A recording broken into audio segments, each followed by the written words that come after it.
read that for me, please? 1 Samuel, the first chapter. And that'll be about it. And I want you're going to have to follow the story. It is identical.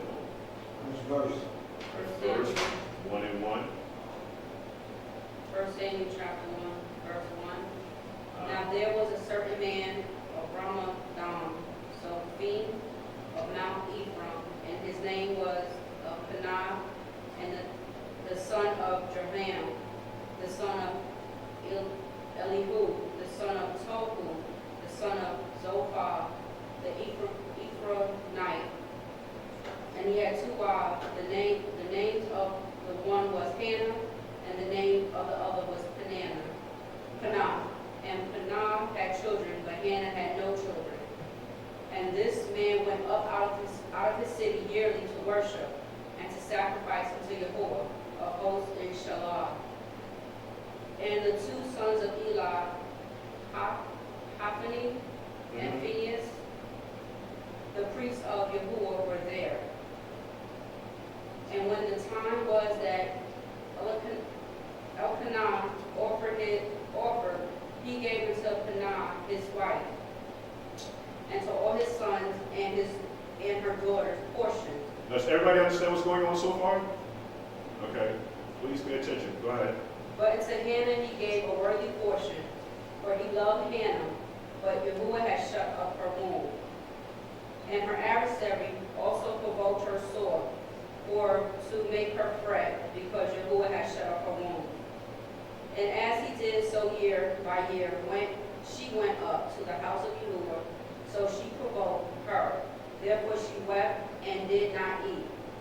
Then said Elkanah, her husband, to her Hannah, why weepest thou? And why eatest thou not? And why is thy heart grieved? And right. Well, 1 second here. In verse 7 it says, and as he did so year by year when she went up. The word went up again is the word burnt offering. It means to ascend. All right. Watch how the story goes. Read on. Am I not better to thee than 10 sons? So Hannah rose up after she had eaten in Shabbat, and after they had drunk. Now Eli the priest sat upon a seat by a post of the temple of Yahuah, and she was in bitterness of soul, and prayed unto Yahuah and wept sore. And she vowed a vow. Okay, this is important now. It's going to get very interesting. So this woman here now is going to vow a vow. The same, now watch the similarities now between the vow that Jephthah made, okay, and this sister here now who gave birth to Samuel, okay, the vow that she made. Read on. And she vowed a vow and said, Yahuah of hosts, if thou wilt indeed look into the affliction of thy handmaid, and remember me, and not forget thy handmaid, but wilt give unto thy handmaid a man-child, then I will give him unto Yahuah all the days of his life, and there shall no razor come upon his head. Hallelujah. So stop right there.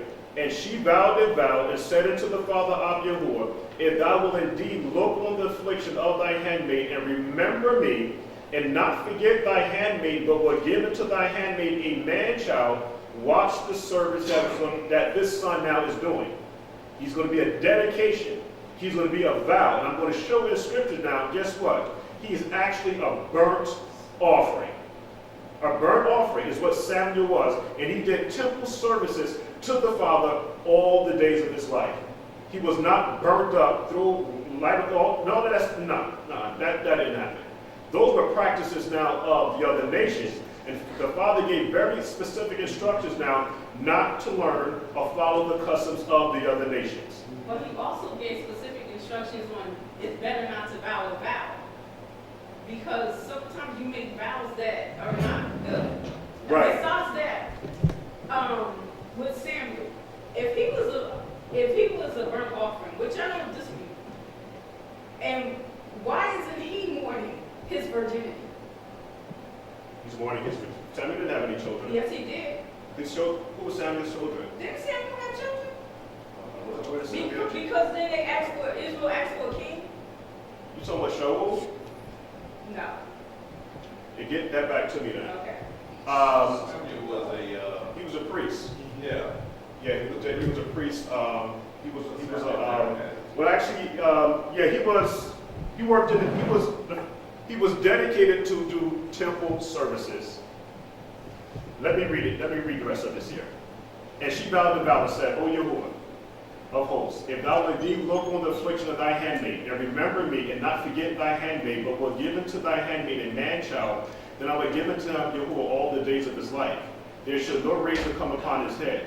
And it came to pass, as she continued praying before the Father, that Eli marked her mouth, who was the priest. Now he's a priest.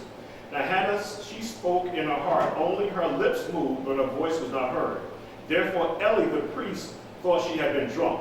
And Eli said unto her, How long wilt thou be drunk, and put away thy wine from thee? And Hannah answered and said, No, my sovereign, I am a woman of sorrowful spirit. I have drunken neither wine nor strong drink, but have poured out my soul, or my nefesh before Yahuah. Count not thy handmaid for a daughter of Belial, for out of the abundance of my complaint and grief have I spoken thereto. Then Eli answered and said, Go in peace, and Elohim of Israel grant thee thy petition that thou hast asked of him. And she said, Let thy handmaid find grace in thy sight. So the woman went her way, and did eat, and her conscience was no more. And they rose up in the morning early and worshipped before Yahuah, and returned and came to the house of Ramah. And Elkanah knew Hannah his wife, and Yahuah remembered her.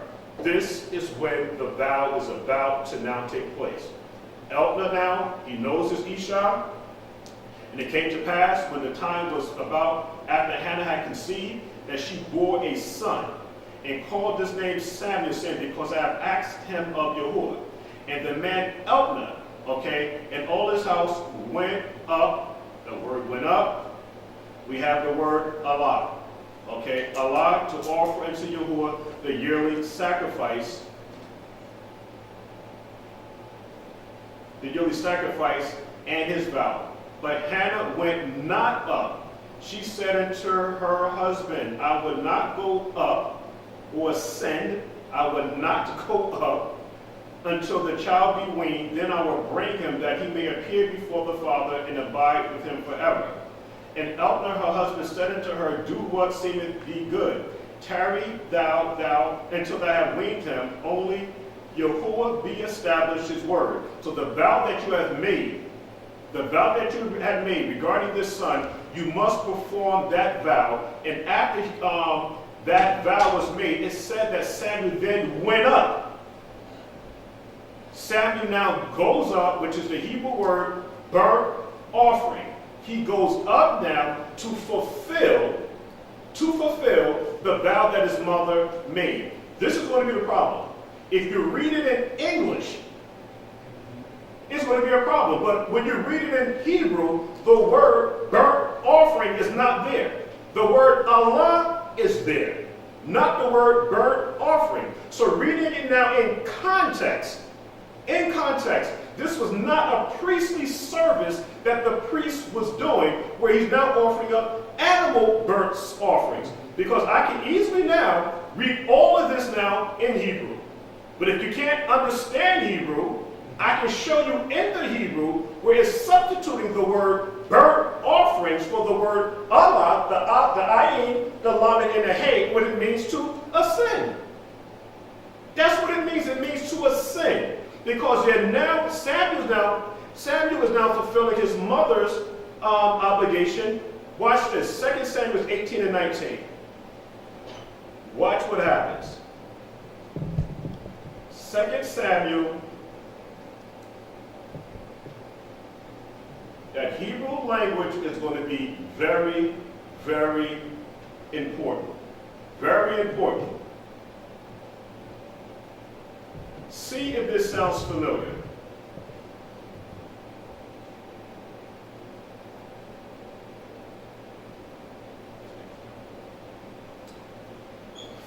Oh boy,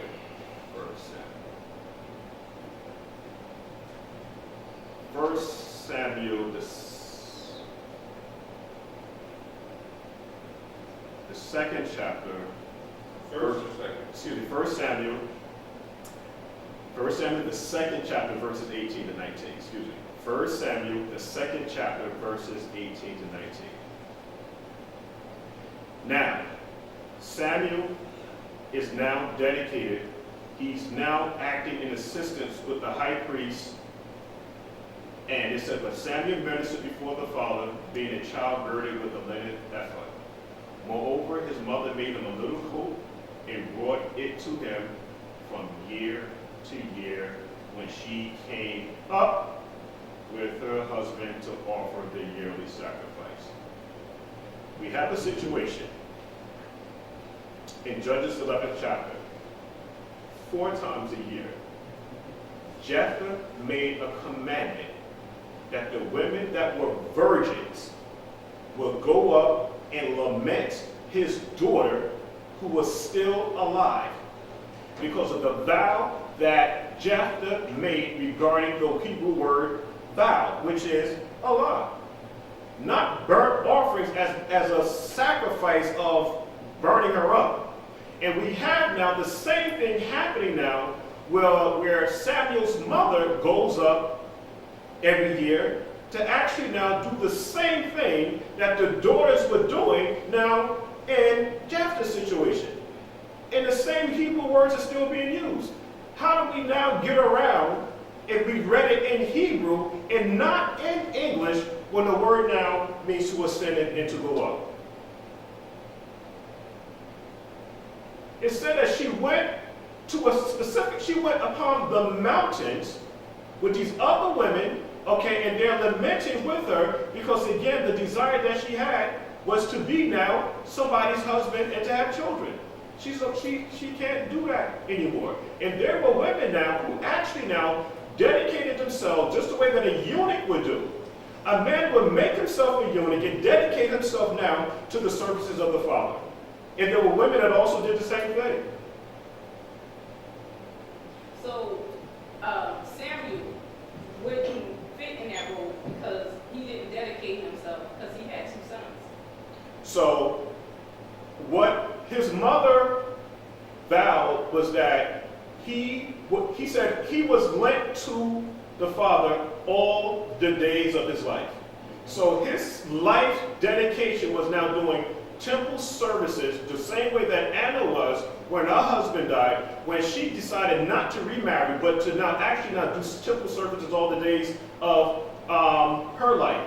So the vow that the mother made was a very specific vow, and it made mention now when you go back to 2 Samuel, I don't want it to look like I'm saying this, so watch this. No, I get it. But my thing is, why is she lamenting her virginity and Samuel has 2 sons? When a woman dedicates herself, that means she can't have sex. She has to be a virgin for the rest of her life. But when a woman dedicates her son, that means that he can have sex and have children. Because he did have children. 1 Samuel, the 8th chapter, and it came 1 Samuel, let me just read it. 1 Samuel, the 8th chapter. Okay. Because of his sons is the reason why Israel began to ask for a king. And it came to pass when Samuel. What verse? 1 Samuel. First verse. I'm in the wrong one. 1 Samuel, the 8th chapter. 8th chapter. Wow. Okay. But you know what? Because we can discuss this. No, I want to read this. I want everybody, listen, read this. Read this. And it came to pass when Samuel was old that he made his sons judges over Israel. Now the name of his firstborn was Joel, and the name of the second was Abiah. They were judges of Beersheba. And his sons walked not in his ways, but turned aside after lucre, and took bribes, and perverted judgment. And all the elders of Israel gathered themselves together and came to Samuel unto Ramah, and said unto him, Behold, thou art old, and thy sons walk not in thy ways. Now make us a king to judge us like all the nations. Okay, so why did Why did Jephthah's daughter remain a virgin all the days of her life, and why didn't Samuel stay a virgin all the days of his life? I mean, is there a difference between a man and a woman? If I read the scripture the way that it is, I have nothing, there's no supporting scriptures to say, why didn't Samuel not have, why did he have a relationship with a woman and have sons? If I start to wait the way that it is written, it said in Judges the 11th chapter, in that there was a conversation obviously that Jephthah had with his daughter, and said, I will go for 2 months and lament my virginity. And so now we do know that virginity represents purity and all that other stuff there, but it's not mentioned in anywhere in the account of Samuel or the vows that his mother made that he was now become a eunuch. It didn't say anything about that at all. So the way that I would answer that question is that why this was done this way and why that was done the other way, I couldn't answer you the question. Only thing that I can do is just say, listen, is that this whole burnt offering, was she now sacrificed like an animal? No, she was not sacrificed like an animal. There was a decree made by Jephthah that the virgins of Gilead would go up to this set-apart place and lament the virginity of his daughters every year. That's what it just said. Understood. Weren't the priests allowed to be married and have kids? Yeah, I mean, they're good. Absolutely. What I can do is look back on Samuel. If there's any more information on Samuel, the reason why he took a wife, I will see the reason why he wouldn't take another wife. Understanding the severity of the vow that Jephthah made. Maybe there's some more information that we can also dig up on that. But what we have here in the book of, 1 second, Mr. McCall, 1 second. 1 second here, we'll be done. Because I love the questions. I love the questions, love the questions.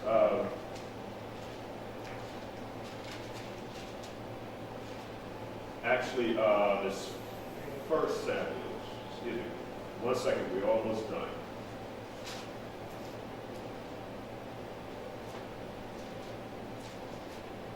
Because my questions would be, if she was offered up a human sacrifice,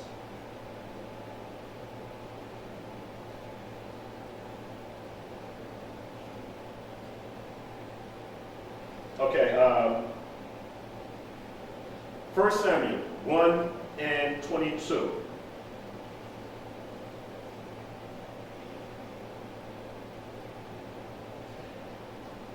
Listen to the vow as Hannah describes the vow that she made. Hannah went not up, because every year they will go up. He would give a portion to his wife and the children, but to Hannah, his wife, he would give a double portion because he loved her. But she said to her husband, I will not go up until the child be weaned, and then I will bring Samuel, that he may appear before Yahuah and there stay forever. That was the vow, that he will stay there forever. And her husband said unto her, do what seemeth thee good, tarry thou until he have weaned him. Only Yahuah established his word. So the woman abode and gave her son suck until she weaned him. And when she had weaned him, she took him up with her, okay then, with 3 bullocks, 1 ephah of flour, a bottle of wine, and brought him into the house of Yahuah in Shiloh, and the child was young. And they slew a bullock and brought the child to Eliyahu. And she said, and she said, O my sovereign, as thy soul liveth, my sovereign, I am the woman that stood by thee here praying unto the sovereign. For this child I prayed, and Yahuah have given me my petition, which is a vow, which I asked of him. Therefore have I, it has the word lent, but the word is actually obtained or petition him to Yahuah as long as he liveth. He shall be lent to Yahuah, and he worship Yahuah there. That's what we have. So again, my argument and where I'm standing is that Japheth did not burn his daughter. What do you have? So, in chapter 11, Samuel? Judges. Judges?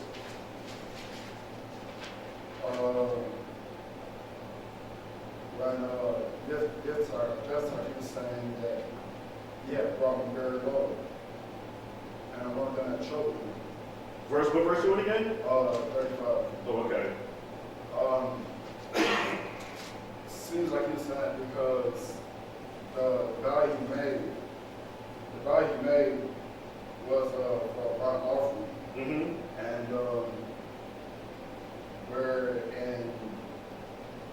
so 35, he said he brought the low, so they put him to shame because he would do something that was, I guess, unbecoming in the eyes of the people, sacrificing his blood like that. But the word burnt offering, so right before